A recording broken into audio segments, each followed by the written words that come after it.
안녕하세요. 오늘은 제가 직접 만들어본 영화의 스토리를 한번 말씀드려 보겠습니다. 때는 1989년 동북아시아에 위치한 소아국민자본주의 제국이 이 영화의 배경입니다.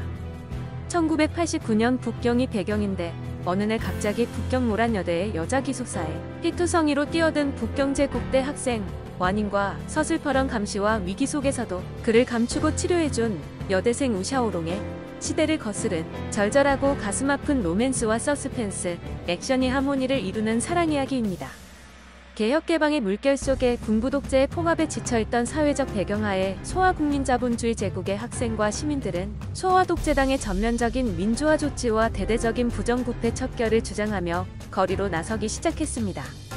덩따아핑의 신복이었던 호슈이방 당총서기는 이런 학생들의 민주화 요구에 동조하다가 당원노들의 반발에 1987년 사임하게 되었고, 그 자리는 덩따아핑의 다른 신복이었던 자오타이양이 이어받았습니다. 전국적으로 민주화 운동이 들불처럼 거세게 일어나기 시작했습니다. 1989년 호슈이방이 국무회의를 마치고 자리로 돌아오다가 심장마비가 왔고, 그의 자리에는 마시다만 따뜻한 롱징차 찻잔이 남아있었습니다. 호슈이방은 끝내 사망했고 독살이라는 주장을 하며 분노한 학생과 노동자들이 전국에서 북경으로 모여들기 시작했습니다. 천안문 광장에는 100만 명이 넘는 수많은 인파들로 가득 찼습니다. 5월 20일 마침내 계엄령이 선포되었습니다. 10만 명의 대병력을 북경에 투입했지만 시민과 학생들의 강력한 저항 때문에 북경교회에 머무를 수밖에 없었습니다.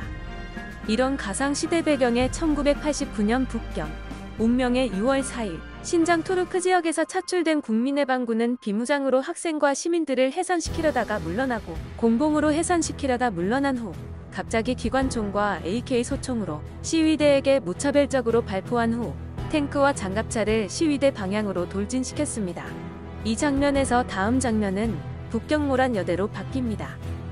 총소리와 시민들의 비명이 난무하던 그때 모란여대의 기숙사에 피투성이의 남자 주인공 와닝이 들어옵니다. 20살의 신입생 여자 주인공은 남자 주인공이 당연히 천안문 광장에서 시위를 하던 학생이라고 생각하고 숨겨주고 치료를 합니다. 그렇게 둘은 사랑에 빠져들어가기 시작하는데 남자 주인공 와닝은 대만 사회당 정권의 무장간첩이었던 겁니다. 소아독재당과 소아사회당은 수십 년간의 내전을 거치면서 패배한 소아사회당은 대만으로 쫓겨간 후 이름을 대만사회당으로 바꿨습니다.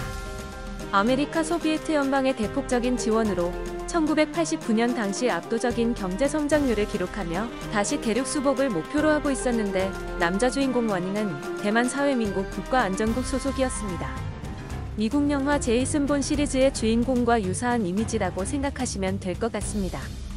1949년 소아사회당이 소아독재당에 쫓겨 사부천대를 하며 대만으로 들어가기 전인 1949년 1월 와닝의 부모도 복건성에서 대만으로 넘어갔습니다. 당시 대만 사회당 정권도 3개월간 대만 전역에서 일어난 민중봉기로 사회가 심각한 갈등을 겪고 있었습니다. 2월 27일 밤 경찰의 폭행으로 사망한 첸 웬타이의 사망을 계기로 3개월에 걸친 수백만 명의 평화적인 민주화 항쟁으로 대만 사회당 정권은 치안력의 한계를 맞이하게 되었고 6월 5일 대통령이 직선제와 대대적인 제도개혁을 수용하게 되었습니다. 주인공 와닝의 부모님은 1960년 대만 신주에서 와닝을 낳았습니다. 우수한 지능과 체력을 겸비한 와닝은 국가안전국의 지옥같은 훈련에서 최고의 비밀요원으로 탄생하게 됩니다. 그러다가 대륙에서 학생들과 시민들이 민주화운동을 시작한 4월 홍콩으로 잠입한 그는 대륙 각 지역의 민주화운동 조직을 지원하고 요원들을 훈련시키며 북경으로 올라갔습니다. 그러던 중 6월 3일 밤 자신의 조국인 대만 사회민국처럼 소아국민자본주의 제국도 민주화에 성공할 것이라는 자신감으로 동료들과 함께 감격스러운 모습으로 천안문 광장으로 나섰던 겁니다. 그런데 진압군의 무자비한 총격이 이어졌고 다리에 총격을 당한 와닝이 북경 모란여대 기숙사의 담을 넘어 몸을 피했던 겁니다.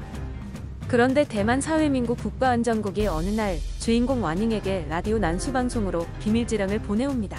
소아독재당 주석의 무남동녀를 납치하여 계엄령을 철회시키고 그녀를 제거해서 증거를 없애라는 명령이었습니다. 그녀는 바로 와닝이 사랑하던 우샤오롱이었습니다. 이런 지령을 해독하던 와닝의 커진 눈이 바라보는 우샤오롱은 햇살 속에서 환하게 웃고 있었습니다. 과연 이야기는 어떻게 흘러갈까요? 영화 1989의 가상 줄거리를 만들어봤습니다. 최근 SBS의 판타지 사극 조선구마사의 심각한 역사 왜곡과 동북공정 이슈로 국민들의 어마어마한 분노를 야기하고 있습니다.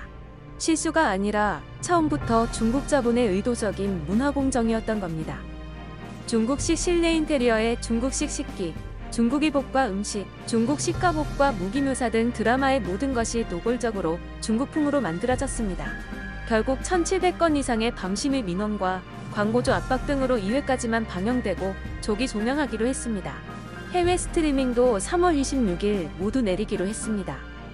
더 심각한 것은 6월 방영하는 JTBC의 드라마 설강화입니다. 1987년 서울을 배경으로 호수여대 학생 영조가 민주화 시위 중 다친 운동권 학생 수호를 치료해줬는데 그가 난파 간첩이었다는 것이죠. 실제로 당시에 운동권 학생들이 간첩이라는 누명을 쓰고 고문을 당한 일은 비일비재했습니다. 난파공작원이 운동권이라고 하면 진보진영이 분노할 것이고 난파공작원이 멋진 주인공으로 좋은 이미지를 만들어내면 종북좌파 드라마라고 보수해서 욕하겠죠?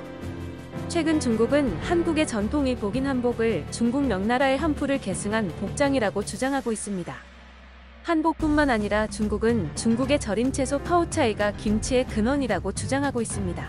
2020년 11월 29일 중국 인민일보의 자매지인 황국시보가 민간단체인 국제표준화기구를 통해 중국의 절임채소 파오차이를 국제표준으로 정했고 한국 김치도 파오차이에 해당하기 때문에 중국이 김치 산업의 세계 표준이 됐다는 주장을 펼치기도 했습니다. 또한 축구선수 손흥민의 조상이 중국인이라는 천북공정도 서슴지 않습니다. 중국 신문사 금일초점은 조상의 본적이 산동인 아시아 축구왕 손흥민, 영국 프리미어리그 역대 멋있는 득점 1위의 선정이라는 기사를 작성했습니다. 중국은 역사를 왜곡하는 동북공정에 이어 한복, 김치 등 다양한 한국의 문화를 왜곡하는 문화공정을 자본의 힘으로 시도하고 있습니다. 한국의 드라마와 영화에도 PPL에 그치지 않고 스토리와 배경, 소품에까지 영향을 미치고 있는 것이 현실입니다. 철인어무처럼 중국 작품을 원작으로 하는 컨텐츠 프로그램들은 이 같은 상황에서 전면 재검토될 것 같습니다. 소액이라도 중국 관련 자본은 작품에서 제거해야 하겠죠?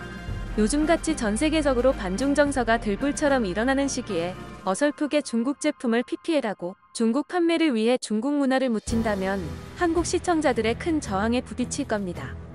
오늘 본 채널의 운영자가 만들어봤습니다.